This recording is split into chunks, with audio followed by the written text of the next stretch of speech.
Movie Park Germany is a theme park near Dusseldorf, Germany. This park has had a turbulent history. The park has closed a few times and it has had an identity crisis, as the park has changed owners and names a half dozen times. Now, the park is a clear vision as a movie studio theme park, and it feels like a Universal park on a budget. Find out why in this review. Now get ready for a carousel of ownership and name changes. This park originally opened back in 1967 as Kirk and Helena Markenwald. This wasn't a conventional theme park, rather it was a fairy tale forest with some interactive displays. The park was sold in 1976 to the Rosenberg family. After closing for a year, the park reopened as Traumland Park the following year. Under this ownership, the park started to add amusement rides, including a few coasters. The Rosenbergs went bankrupt in 1985, causing the park's closure yet again, but it was sold to former employees and reopened in 1986 as New Traumland with all new rides. After just a few years, the park was sold to Bavaria Film.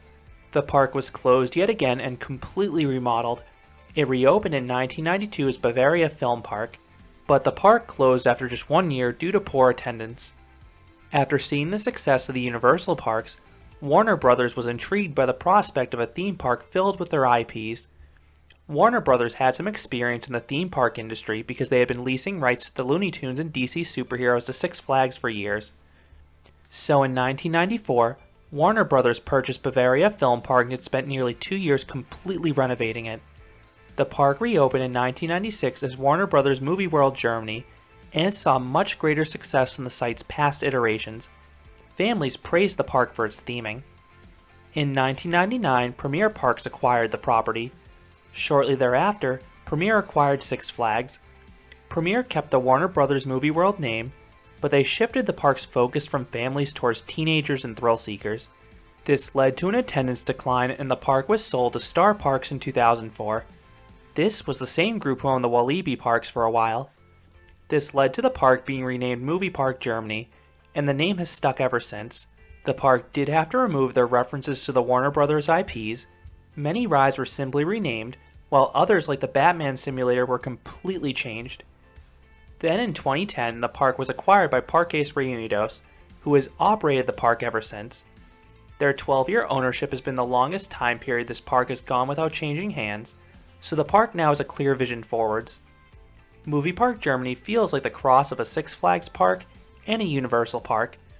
The rides built during the Warner Brothers regime feel closer to a Universal park. These rides are themed to the nines with pre-shows and giant animatronics. The rides added during the Premier and Star Parks days were not quite as extravagant. Some didn't have any theming at all and were just stylized to their respective area. Others just had 2D cutouts along the course. Fortunately, Parques Reunidos has matched the same level of theming and care that Warner Brothers put into the park originally. The 3 coasters they've added since their acquisition of the park have highly themed queue lines and dark ride sequences, and they've even refurbished some of the older dark rides to breathe new life into them. Overall, this park looks pretty good. I love the entry plaza. You enter under a picturesque archway a la Universal Studios. Then you have a beautiful fountain in front of you, and Star Trek is framed perfectly with it. It makes for quite the arrival experience. You also have 2 rides in this area that are easy to miss. The park layout forms a giant T. It's not my favorite setup because each side forms a dead end, but it is easy enough to navigate. Then Hollywood Street Set functions as the park's Main Street USA, and it reminds me of the entry midway at Disney's Hollywood Studios. I really like how it looks with the shops and theaters. It connects you to the rest of the park, which forms a narrow strip in both directions. The one new area built entirely by Parques Reunidos looks great, and that would be Federation Plaza. It's small, but you have the iconic Star Trek theme blaring, and buildings straight from the film. Operation Enterprise is a lone ride here, but oddly enough you cannot see it from the area itself. This is next to the laziest area in the park, Santa Monica Pier. A few rides are placed by a small pond, but it has zero theming. You just have some off-the-shelf flat rides. I'd love to see this land overhauled in the future to match the theming standard of the rest of the park. Old West feels like your classic Six Flags Western section. The part by Bandit looks great. That coaster serves as the perfect backdrop with its brown structure and there are some nice stores and shop fronts with a Western aesthetic. I hate how MP Express looks though. It was shoved next to Bandit with zero theming, and I think the ride looks hideous. I know this ride was supposed to get a refresh at one point, and it cannot happen soon enough. Streets of New York used to be Gotham City. The urban feel works here, especially because the rides in this section are well themed. The largest area is Nickland, which is a colorful children's and family section themed to the Nickelodeon characters. This used to be Looney Tunes Land, but now it just feels like an outdoor collection of the rides found at Nickelodeon Universe theme parks. Just beware in summer because this section is almost no shade. The final section is really awkward in Adventure Lagoon. There's no lagoon, nor a cohesive theme. It doesn't really feel like its own area, to be honest. Rather, it just feels like two rides, albeit highly themed ones, randomly plopped back there behind Nickland. While I love what Parques Reunidos has done to the park from a theming perspective, I am not a fan of their operations. Movie Park suffers from two pitfalls the chain is known for: staggered ride openings and one-train operations. Several rides open late, particularly those in the back sections like the Old West. Then almost every ride will close early. From my experience, most queues seem to close a half hour early, but a few rides, most notably the water ones, tend to close even earlier, so don't save your most anticipated ride right until the end of the day, just in case it closes earlier than you anticipate. The most frustrating experience I had at this park was back in 2019. The queue lines were set to close in 20 minutes. I was hoping to get one more ride in High Fall before hopping in line for Time Riders. High Fall was a total walk-on, so I seemed good to go. However, the employee let me know he was going to wait until he either had a full load or the queues closed, whichever happened first. Then the coasters do not have the best capacities. The junior ones only run one train, which is understandable. The adult ones all have had 20 to 40 minute waits for me. Several adult ones have short trains, such as Van Helsing's Factory and Movie Park Studios. Then the adult ones that have long trains like Star Trek, MP Express, and Bandit have all run just one train in my visits. This has caused them to build up some waits even on quieter days. All my visits have occurred on summer weekdays, so maybe they'll run two trains if you go on a weekend. What I cannot fault are the operators manning the rides. They bust their buns to load and dispatch them as quickly as possible. This at least keeps the coaster lines moving at a steady rate. How much time you need depends on your interests. I know a lot of coaster enthusiasts, myself included, have made this a half-day park. It's possible as long as you only care about the main rides and can avoid all waits. If you want to see the shows and or have a more laid-back day full of re-rides, you'll likely want to give yourself a full day. One of the most helpful tools when touring this park is the Speedy Pass Skip the Line system. If you visit on a busy day, you may want the unlimited options, which cost between 20 and 80 euros depending how much of your wait you want to slash. Of those tiers, I recommend the silver option, which cuts off 50% of the wait. A few rides take 15 or so minutes from the merge point anyway, such as Star Trek and Movie Park Studios, so it's the smartest, most economical option. If you visit on a quiet day, you may want to consider the single shots. For 5 euros, you get instant access to a ride. This is the approach I used this past year. I would rope drop Van Helsing's Factory. This indoor coaster routinely gets the longest line in the park. You should then hit Star Trek Operation Enterprise. This is the park's best and most popular ride, but it should still be a near walk-on. You then want to head back to the Old West to hit MP Express if you really want the credit. That one is usually ready to go about a half hour after opening. This is right next to Bandit.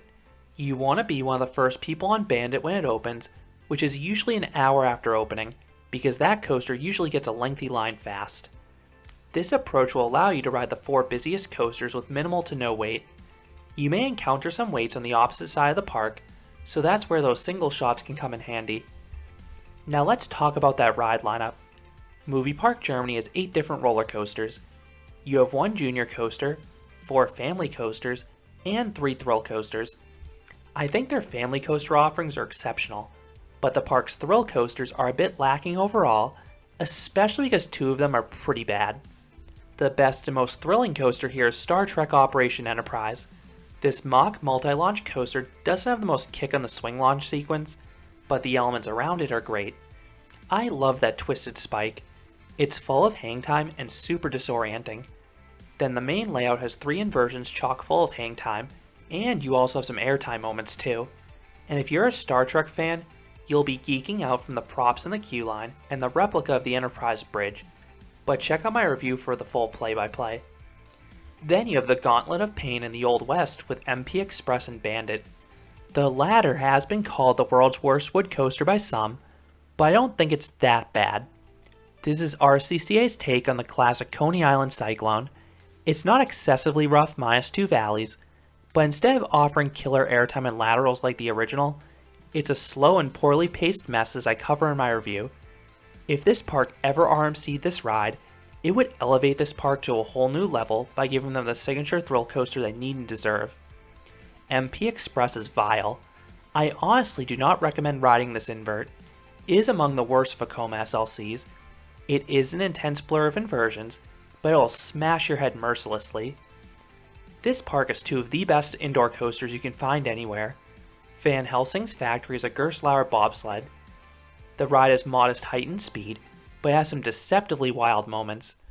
The standout is this unbanked hairpin turn before the second half that folds you over the seat, and it's immediately followed by a sudden drop with an ejector pop. And along with those thrills, the coaster also some theming during both the ride itself and the queue line. Movie Park Studios is the newest coaster at this park.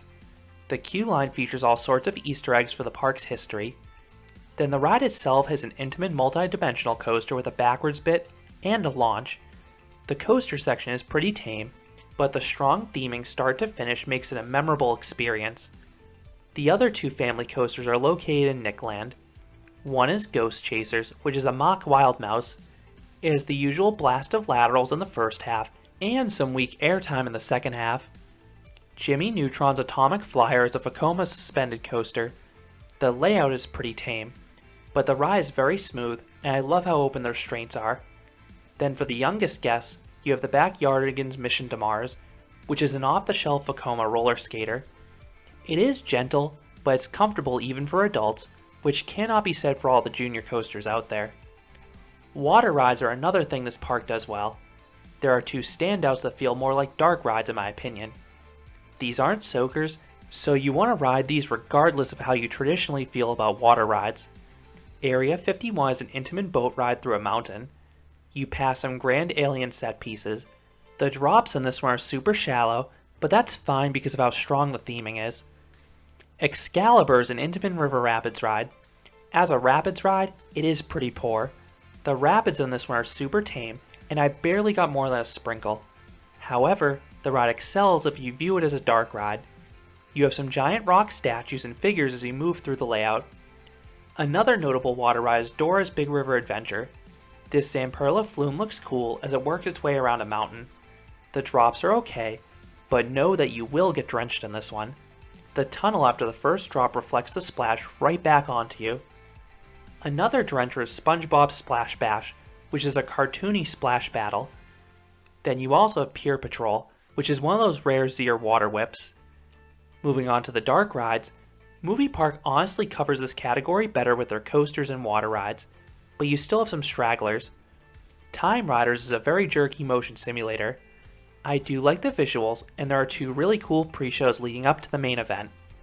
It's especially funny because you can tell the second pre-show used to be the Batcave when this was the Batman simulator. I cannot speak to Lost Temple because this 4D motion simulator has been closed in both my visits, but I've heard it's not particularly good.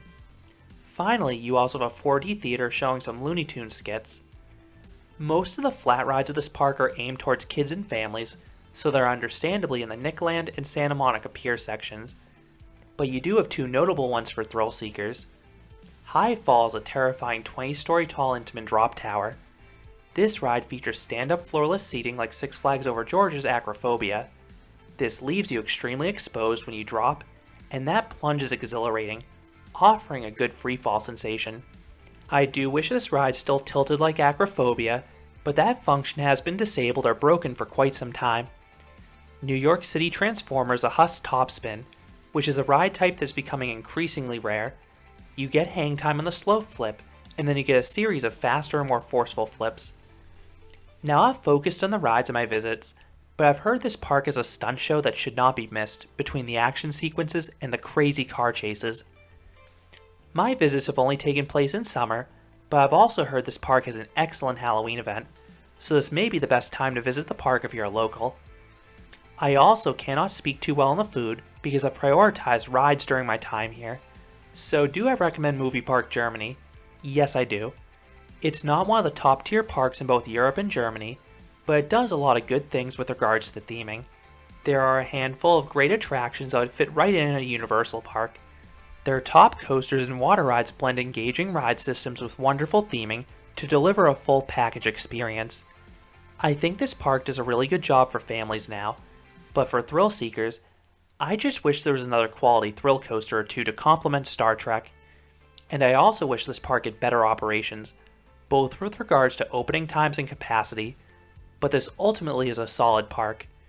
If you're a coaster enthusiast trying to pair this park with another, you have quite a few options nearby. Schlosserbeck Freiseit Park is literally a half-mile down the road, then another park I've paired with Movie Park before, if you have a car, is Toverland. That's roughly an hour away. I've only visited this park by car, but as I understand there is a train station nearby if you want to use public transit. So those are my thoughts on Movie Park Germany, the movie-themed park near Dusseldorf. What are your thoughts on this park, whether it be the rides, theming, or operations? Let me know down below. If you enjoyed this review, I'd appreciate it if you gave this video a like, and you considered subscribing, because there'll be a lot more roller coaster and amusement park videos here at Canopy Coaster. Thanks for watching.